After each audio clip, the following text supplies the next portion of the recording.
வணக்கம் gen Z bankers. College முடிஞ்சது, பிளேஸ்மெண்ட்ஸ்லாம் complete ஆயிருக்கும். ஐடி ஜாப்ல பெரிய இன்ட்ரெஸ்ட் இருக்காது. பேங்கிங் செக்டாரை ட்ரை பண்ணலாம் அப்படின்னு சொல்லி யோசிச்சுட்டு இருப்பீங்க.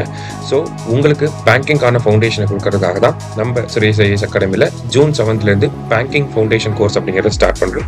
ஃபர்ஸ்ட் அட்டம்ப்ட்லேயே பேங்க்ல ஒரு டாப் போஸ்ட்டை அச்சீவ் பண்ணுறதுக்கு இந்த கோர்ஸ் உங்களுக்கு ஹெல்ப்ஃபுல்லாக இருக்கும். ஃபர்தர் டீட்டெயில்ஸ்க்கு நம்ம சுரேஷ் ஐஏஎஸ் அகாடமியை காண்டாக்ட் பண்ணிக்கோங்க.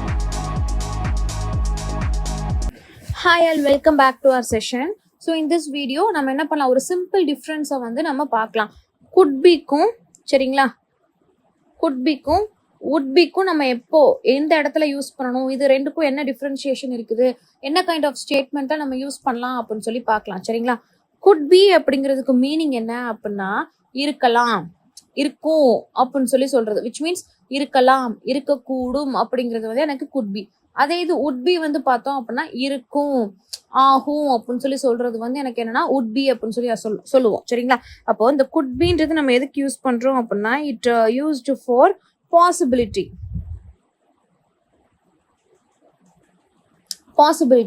அண்ட் உட் பி அப்படிங்கிறது நான் எங்க யூஸ் பண்றேன் அப்படின்னா இமேஜினரிக்கு நான் யூஸ் பண்றேன். புரிஞ்சுங்களா?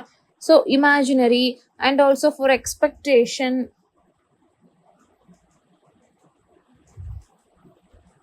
R for conditional. இந்த கேசஸ்ல நான் யூஸ் பண்றது எனக்கு would be. So we use would be for imagination, expectation or in conditional situations.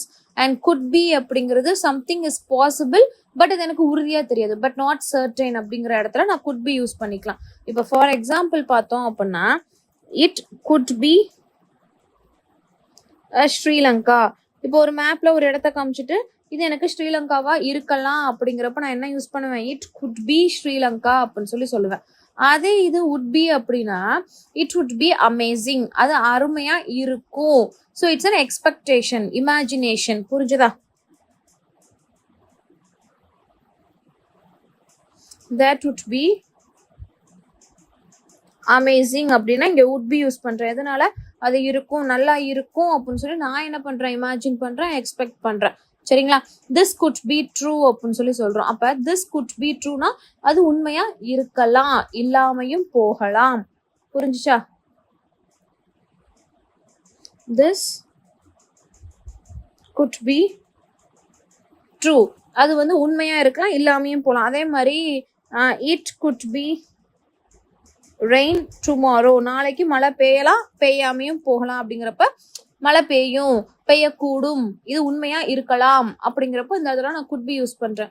So would be அப்படிங்கிறது if he came it would be fun. It's a imagine conditional clause. அவன் வந்தா நல்லா இருக்கும், வராட்டி அது நமக்கு தெரியாது. ஸோ அவன் வந்தா நல்லா இருக்கும் அப்படிங்கிறப்ப இட்ஸ் அ கண்டிஷனல் சிச்சுவேஷன். சரிங்களா, I would be ready by 6 PM. நான் என்ன பண்ணுவேன், நாளைக்கு ஐ மீன் நான் ஈவினிங் 6 o'clock எப்படி இருப்பேன், ரெடியா இருப்பேன் அப்படிங்கிறப்ப அந்த இடத்துல நான் என்ன யூஸ் பண்றேன், would be யூஸ் பண்றேன். அப்போ ரொம்ப சிம்பிளா நான் சொல்லணும் அப்படின்னா could be அப்படிங்கிறது is for possibility and would be அப்படிங்கிறது it's for imagination or expectation or for conditional situations. சரிங்களா, ஸோ இந்த ரெண்டுக்குமான ஒரு மேஜரான டிஃப்ரென்ஸ் அது மட்டும்தான். could be அப்படிங்கிறது it's a possibility and would be அப்படிங்கிறது பார்த்தோம் அப்படின்னா இருக்கும், இல்லாம போகும் அப்படிங்கிற மாதிரி இந்த இமேஜினேஷன் அதை பத்தி சொல்றது. ஸோ அடுத்து பார்த்தோம் அப்படின்னா இந்த would have. சரிங்களா, இந்த would have நம்ம எங்கெல்லாம் யூஸ் பண்ணலாம் அப்படின்னு சொல்லி பார்க்கலாம். இந்த would have அப்படிங்கிறது எனக்கு எப்போ வரும்னா பாஸ்ட்ல இருக்க விஷயம் அல்லது நடக்காத ஒரு விஷயத்த பத்தி நம்ம பேசுறோம். ஐ மீன் பாஸ்ட் காலத்துல எனக்கு நடந்திருக்கக்கூடிய ஒரு விஷயம் இல்ல அப்படின்னா நடக்காத விஷயத்த பத்தி பேசுறப்ப நான் என்ன யூஸ் பண்ணிக்கலாம், would have யூஸ் பண்ணிருக்கலாம். ஸோ ரெண்டு கேஸ்ல யூஸ் பண்ணலாம், ஒன்னு பாசிட்டிவ், இன்னொன்னு நெகட்டிவ். என்னன்னா I would have helped you அப்படின்னா நான் உனக்கு ஹெல்ப் பண்ணியிருந்திருக்கணும். சரிங்களா, எக்ஸாம்பிள் பாருங்க, ஐ வுட் ஹாவ்